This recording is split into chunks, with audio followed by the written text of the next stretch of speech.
virtual assistant industry is booming. Totoo po yan. Tumataas po ang demand at dumadami ang competitions. Alam mo na ba kung anong niche or niche ang dapat mong aralin para makahanap ka ng client? Welcome to my channel. I'm Annalisa.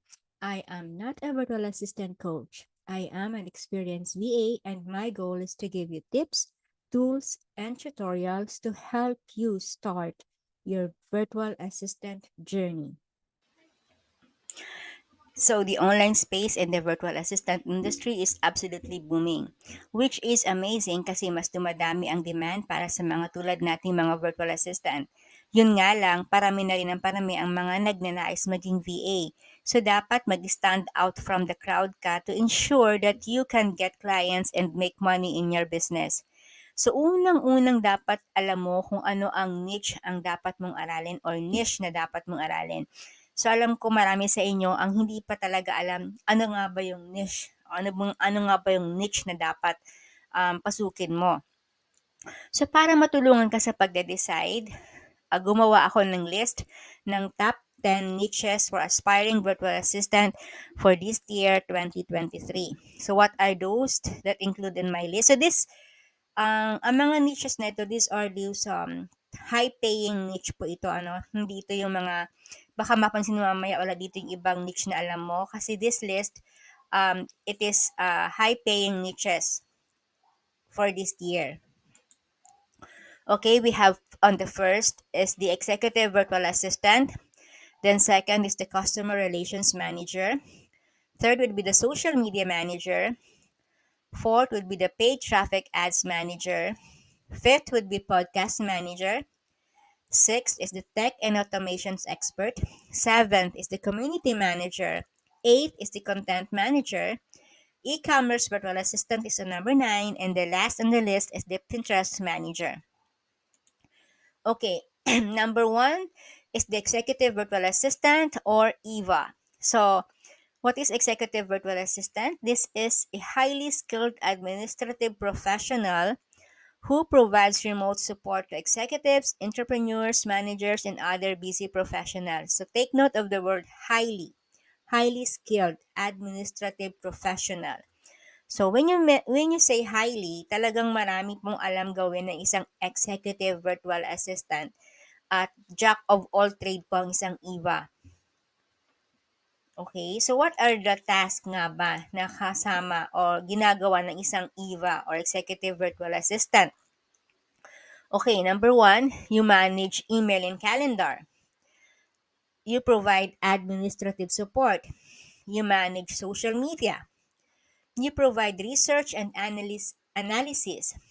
You provide customer service. You manage projects and budgets. You organize and file documents. You take notes during meetings and calls. And you provide general support.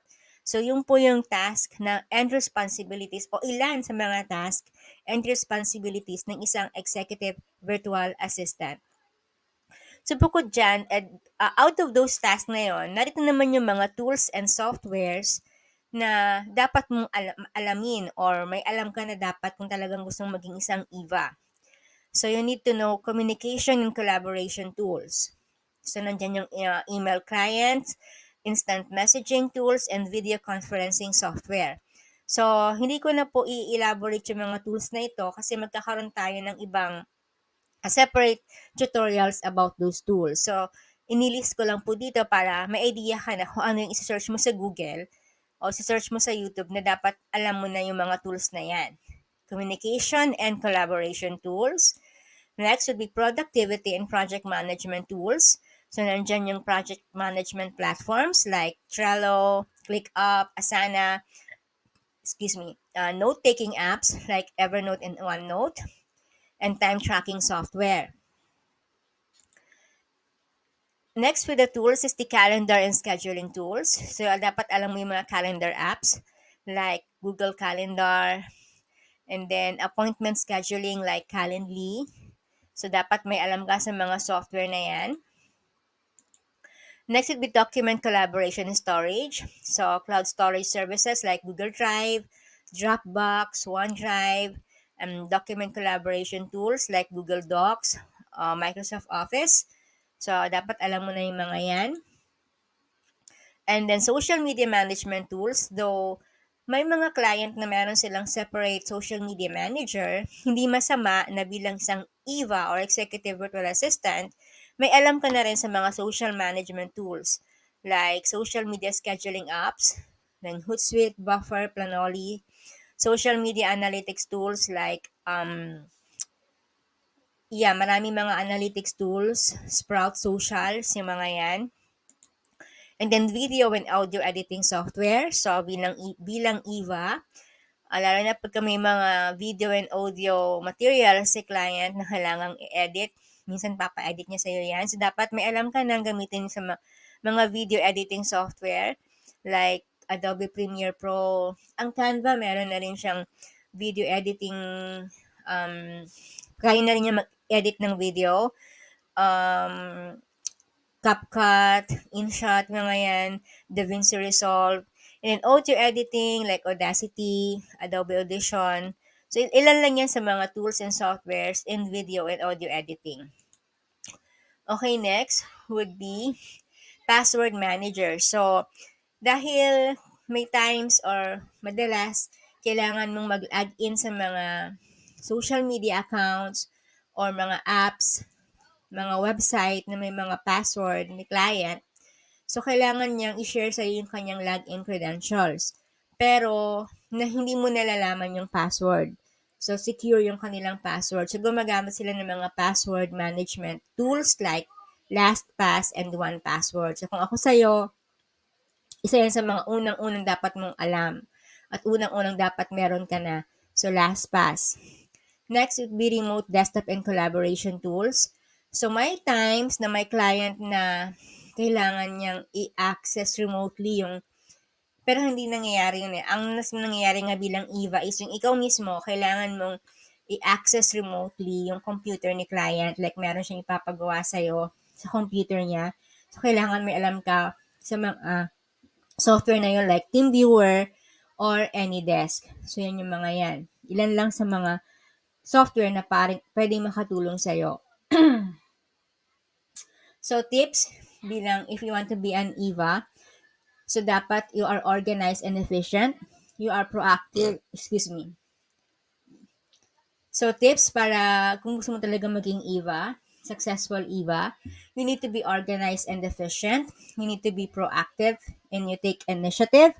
You need to be a great communicator. You need to be tech savvy. And you need to be a team player. Okay, next would be customer relations manager. So what is a customer relations manager? It is a professional who is responsible for building and maintaining relationships with customers.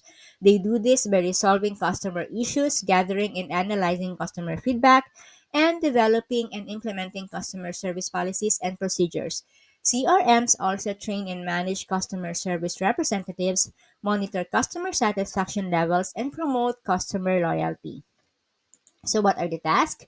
Manage customer expectations, resolve customer issues, gather and analyze customer feedback, develop and implement customer service policies and procedures, train and manage customer service representatives, monitor customer satisfaction levels, promote customer loyalty, and build relationships with customers. So, in order to do those tasks and responsibilities, you need to be aware or knowledgeable with these tools and softwares like number one, customer relationship management software or CRM. So, marami yan like Salesforce, HubSpot CRM, and Zoho CRM. So, I will not elaborate on this. You can do your research or wait for my upcoming videos about these tools and softwares. Okay, next would be email marketing software like MailChimp, Constant Contact, Aweber, ConvertKit, ActiveCampaign. So, yan yung mga email marketing software. Live chat software like Zendesk, Entercom, and LivePerson. And then social media management tools also like Hootsuite, Buffer, and Sprout Social. So, as a customer relations manager, customer relations manager, dapat may alam ka rin sa mga social media management tools. Lalo na pag ang client mo is isang social media marketer. Okay, next is customer feedback software. Ito yung kumukuha ka ng mga feedback or testimonies from your clients. So, kailangan mong gawin yan through SurveyMonkey, Typeform, Qualtrics, or pwede rin yung Google Form. Okay, so tips to be a good customer relations manager. Of course, you need to be customer focused. You need to be empathetic, solution oriented, communicative, and organized. Okay, third on the list is a social media manager. So, I know marami na nakakarinig sa inyo about social media manager. So, ano nga ba or sino nga ba ang isang social media manager? A professional who is responsible for managing a company's social media presence.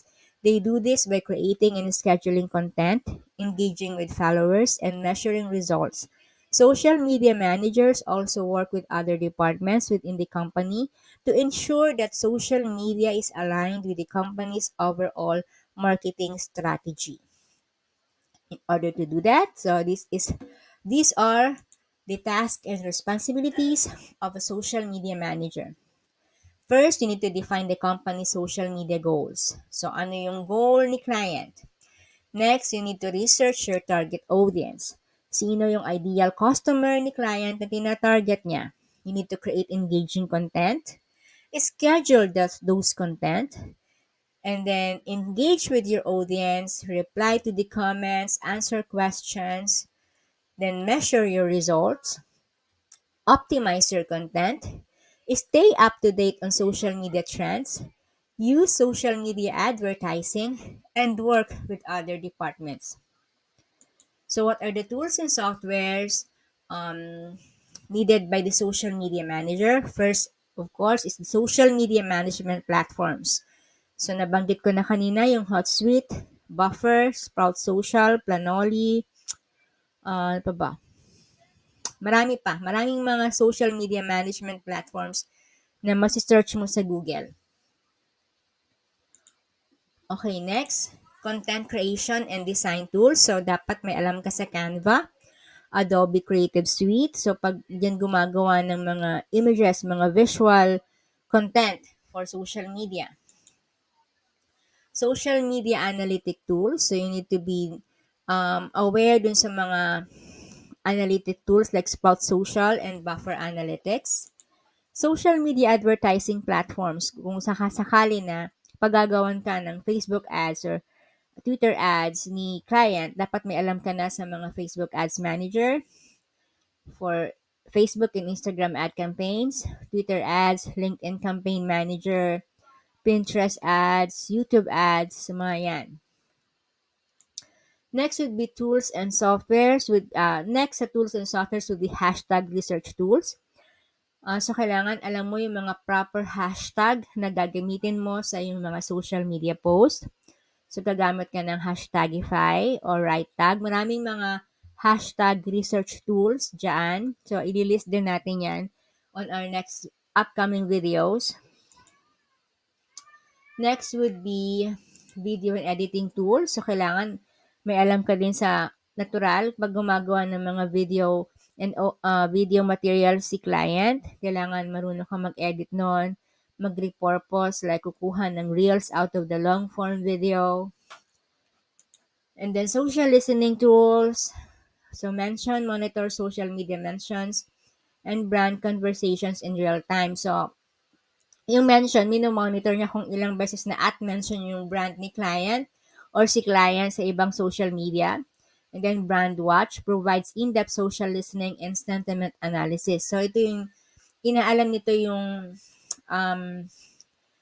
social analysis, ina-analyze na yung social presence ng brand ni client. Okay, kailangan mo rin ng mga URL shorteners. So, may mga mahaba tayong URL minsan na kailangan nating paikliin. So, gumagamit tayo ng bit.ly. And then, social media automation. So, andyan tong IFTTT, if this, then, and that, and then Zapier.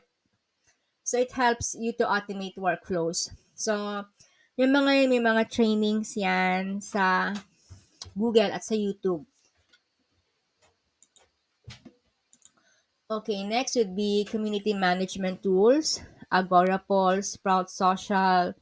So, yung mga tools and softwares na binabanggit ko, you can research those ahead para lang alam mo o meron ka ng ah, idea kung paano gamitin o para saan ginagamit yung mga tools na yon. So in order to be a successful social media manager, you need to be creative, consistent, patient, and just have fun because social media should be enjoyable. Kasi pag hindi ka na nag-enjoy, pangit na yung kalalabasan ng mga pinopost mo. Okay, next in line will be paid traffic or ads manager. So, a professional who is responsible for managing paid advertising campaigns. So, for example, pagod na si client mag-grow ng kanyang social media organically. So, gusto niya nang magkaroon ng mag-paid ng ads. So, diyan siya humahanap ng paid traffic or ads manager. So, yun yung pinaka-task ng isang paid traffic ads manager. He creates and optimizes ad campaigns, track the performance of the campaign, and analyze data to improve results. So, hindi basta-basta nag-post ng ads. So, kailangan ina-analyze din yun ng isang ads manager. So, ano nga ba yung responsibilities? You set campaign goals. Ano yung goal? Select target audience. Create the ad copy. Set the budget, track the performance of the campaign, analyze data to improve results, optimize ad campaigns, work with other departments, and stay up to date on trends. So, yun yung mga tasks and responsibilities ng isang paid traffic ads manager. So, what are the tools? So, sa advertising platforms, yan yung Google Ads, Facebook Ads Manager, Microsoft Ads, formerly ito yung Bing Ads. So, similar ito sa Google Ads. Okay, then Analytics and Conversion Tracking. So, andyan yung Google Analytics, Facebook Pixel, UTM Parameters. So, dapat alam mo na yung mga terms na yan kung gusto mong maging isang paid ads manager, okay? So, dapat may alam ka rin sa mga landing page and funnel builders like ClickFunnels, maraming mga landing page and funnel builders na nagkalat sa WordPress, Elementor, Gutenberg. So, dapat alam mo na yung mga tools and softwares na yan. Then, A-B testing tools. So, Google Optimize, Facebook A&B testing. So, it allows you to run tests on your website to optimize conversion rates. So, kasi doon, titinan mo ilan yung nag-click doon sa, ilan yung nakakita ng ads mo sa social media. Halimbawa, nag-post ka ng ads sa Facebook, ilan yung nakakita ng ads mo, ilan yung nag-click doon sa link papunta sa website na gusto mong puntahan nila o sales page. From that, ilan yung bumili. So, yun yung tinatawag nating conversion rates. Okay? Next is competitor research. So, dapat tinitinan mo rin kung ano yung mga ads ng competitor mo, saan sila mas magaling, ano yung mga ads sila na mas sa tingin mo parang mas marami ang na-attract. Then, keyword research. So, kailangan mo yan. Google Keyword Planner and SEMrush. So, itong mga paid ito, pero si client ang mostly gumagastos sa mga yan. Automation in bidding management, reporting in data visualization. So, medyo baka ma-overwhelm kasi kayo masyado if masyado ko pang i-elaborate yung mga to. So, I will just name those tools and softwares. Then, makakaroon tayo ng separate tutorials about those things. And then, add creative and image editing. So, kailangan may alam ka din dyan kung ano. Pero minsan, hiwalay yung sa creative parts sa ads. So, pero mas maganda na rin may alam ka pagdating sa mga creatives. Also, project management tools. So, you need to be data-driven, analytical. Yun yung isa sa pinaka dapat meron ng isang ads manager. Analytical siya, creative, and persistent. Okay, next would be podcast manager. So, a podcast manager oversees the production and distribution of podcasts. They work with podcasters to develop and execute strategies for creating, promoting, and monetizing their podcasts.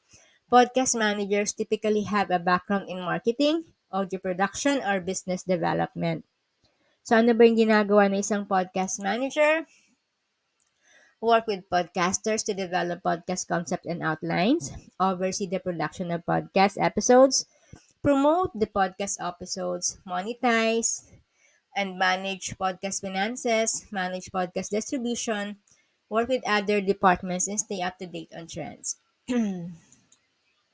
So, tools and software. So, dapat alam mo yung Audacity, yan yung ginagamit in recording and editing software ng audio. Audacity, Adobe Audition, and then, ngayon kasi uso na din yung video form ng podcast. So, dapat may alam ka rin sa video editing.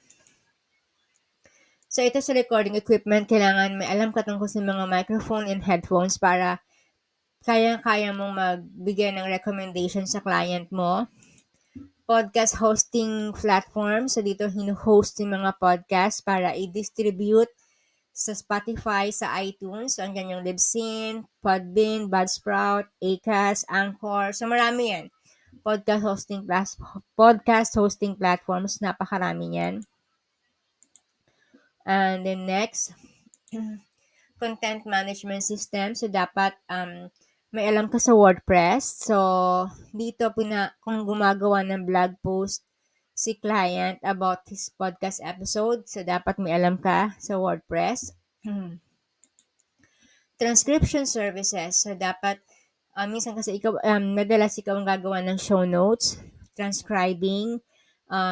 Dito nilagay ko si Rev, meron tayong Actor.ai, Pods Quiz. So, may mga AI na ngayon na kayang-kaya itong gawin, pero may mga client na mas gusto nila na kung ano talaga yung may timestamps pa ng video or ng recording na kailangan nila for show notes.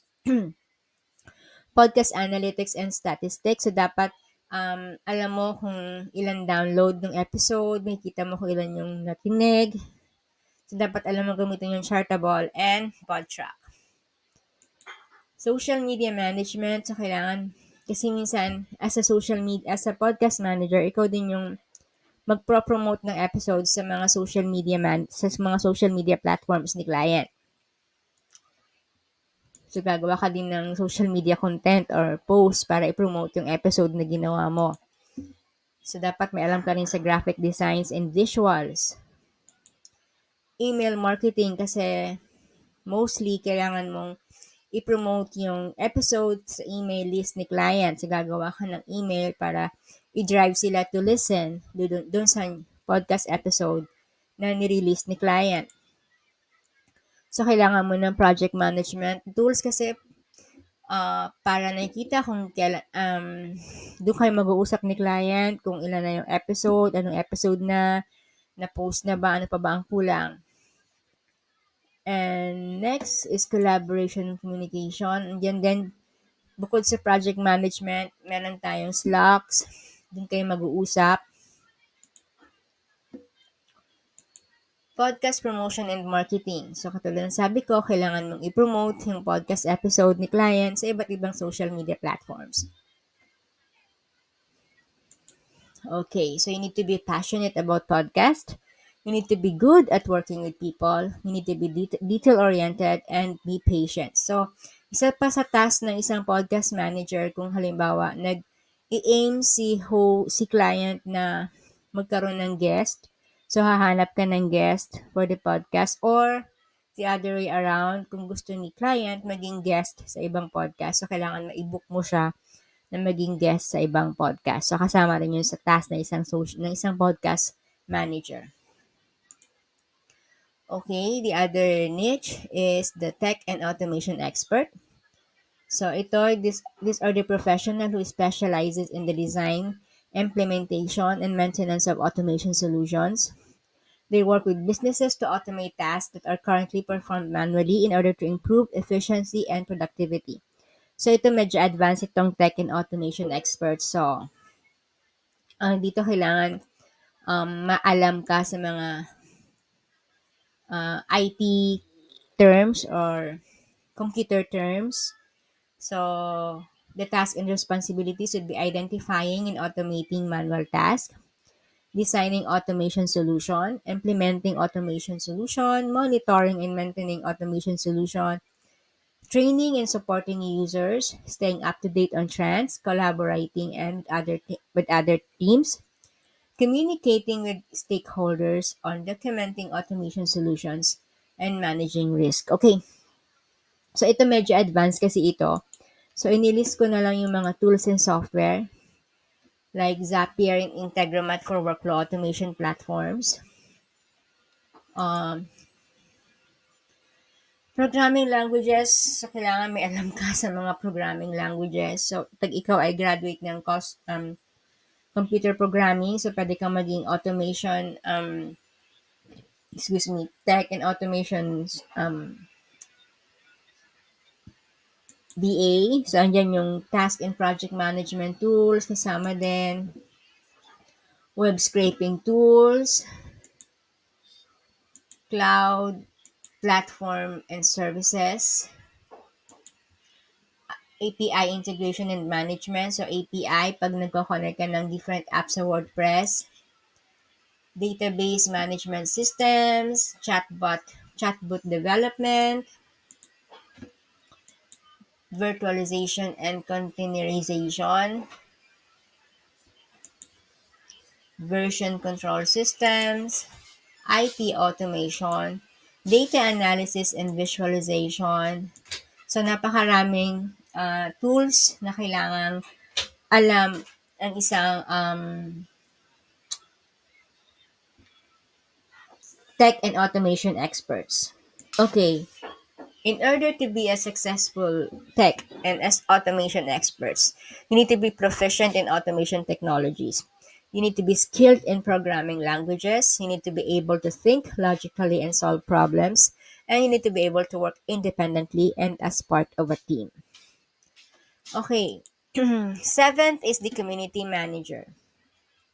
So, a community manager is a professional who is responsible for building and maintaining a community of people around a brand, product, or service. They do this by creating and managing online forums, social media pages, and other channels where people can interact with each other and with the brand. Okay. So, ano yung mga tasks and responsibilities? You create and manage online forums, manage social media pages, organize events, analyzing data, collaborating with other teams, defining and enforcing community guidelines, responding to customer service inquiries, providing customer support, and gathering feedback. So, tools and softwares, katulad ng sa social media manager, social media management platforms, social listening and monitoring tools, content creation and design tools, community engagement platforms,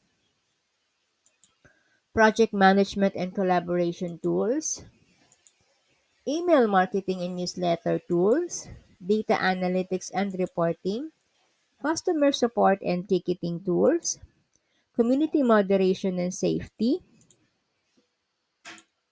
online event and webinar platforms. Okay, so ano ba yung kaibahan ng community manager sa social media manager? So, sa community manager, ikaw ay may hawak ng Facebook group ni client. Kung meron siyang Facebook group, LinkedIn group, meron siyang group sa Discord, meron siyang community sa iba pang social media. So, ikaw yung may hawak nun.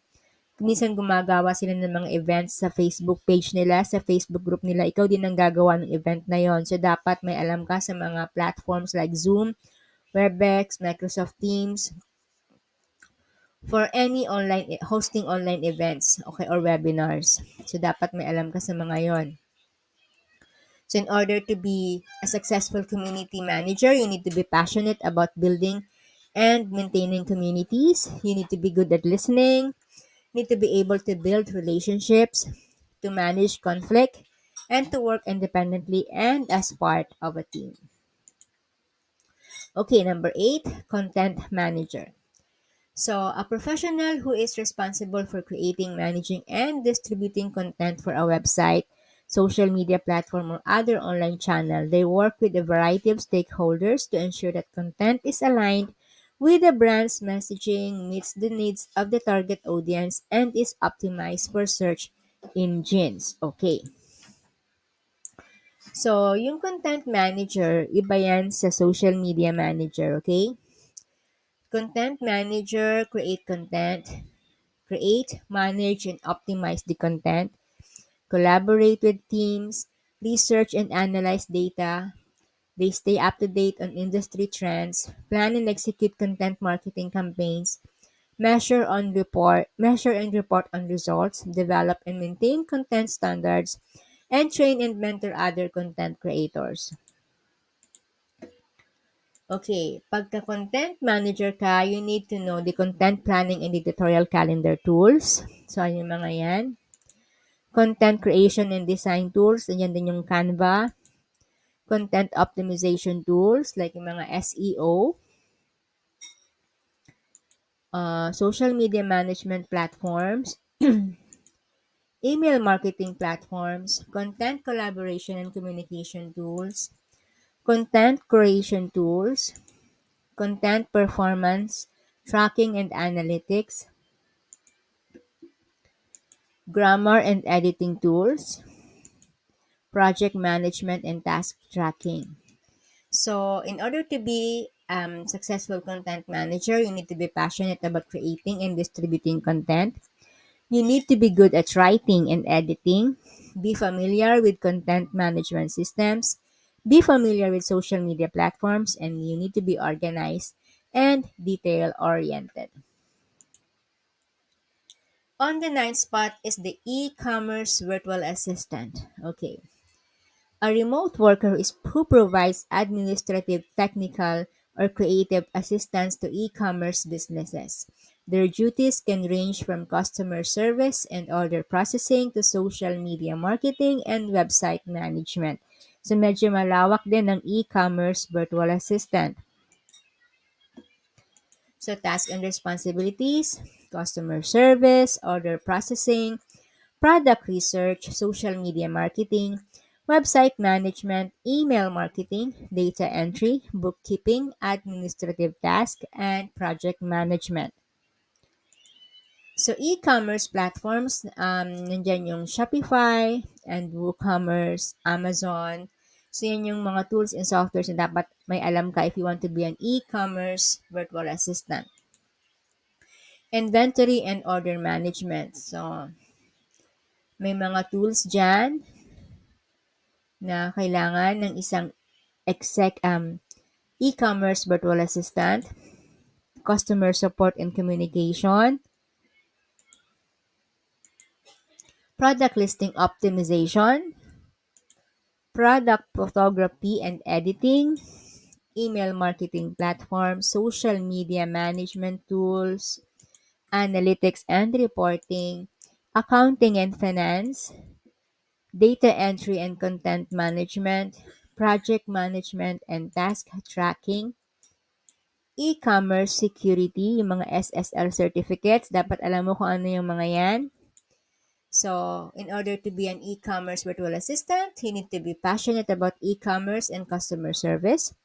You need to be organized and detail-oriented. You need to be proficient in e-commerce platforms.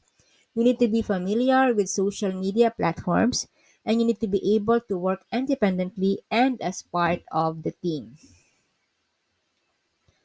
Last on our list is the Pinterest Manager. So, a Pinterest Manager is a professional who helps businesses grow their presence on Pinterest.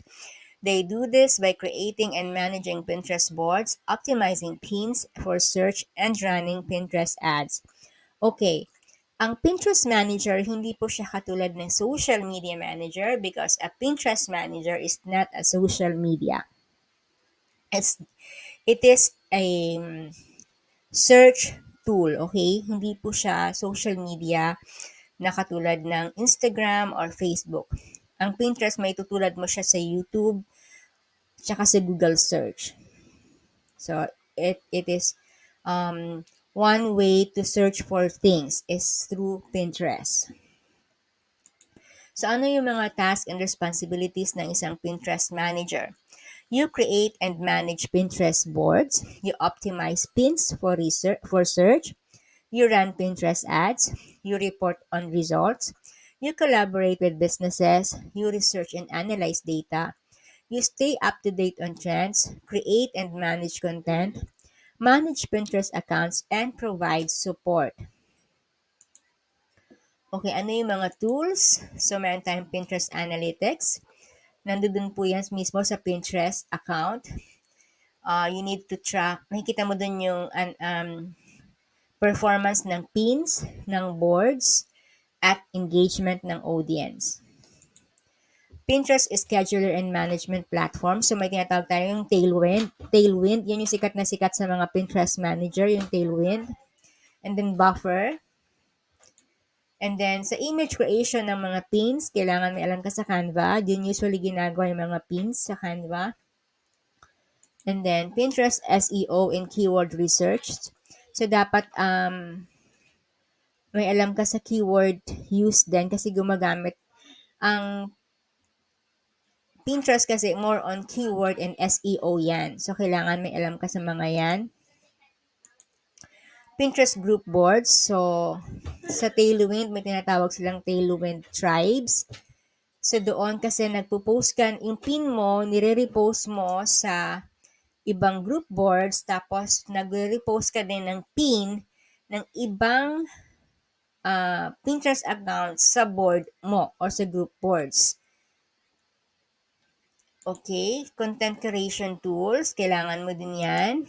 Pinterest browser extensions, um, kasi minsan nagsisave ka ng mga pins, and then URL shorteners, kasi yung Pinterest, yung pins, nililink mo yun either sa website mo, sa website ni client, o nililink mo sa social media ni client or sa YouTube ni client.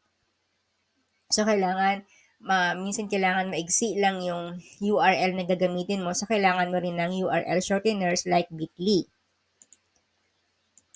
Okay? Pinterest competitor analysis. So, syempre, kailangan mo ring alamin yung Pinterest statistics yung kakompetensya ni client. Social media management and analytics. Project management and task tracking. So to be able to be a Pinterest manager, you need to be passionate about Pinterest. Dapat alamin mo na kung anong dapat mong alamin about Pinterest. You need to be creative, organized, analytical, and good at communicating. So, na-overwhelm ka ba? So, medyo mahaba yung ating oras. So, I didn't mean to make you feel that way, to make you overwhelmed.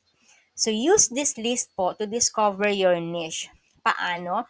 So, sa bawat niche, nagbigay ako ng mga posibleng task, hindi po ba, na ginagawa ng niche na yon.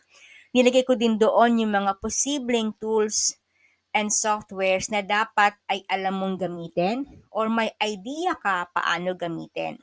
Ang gagawin mo ngayon is to research and learn those tasks and tools and softwares. So, for example, gusto mong maging EVA or Executive Virtual Assistant, isa-isahin mo na yung nilagay ko dyan na task and responsibilities. Yung mga tools and softwares na nilist ko, i-research mo na yon. You need to research and learn.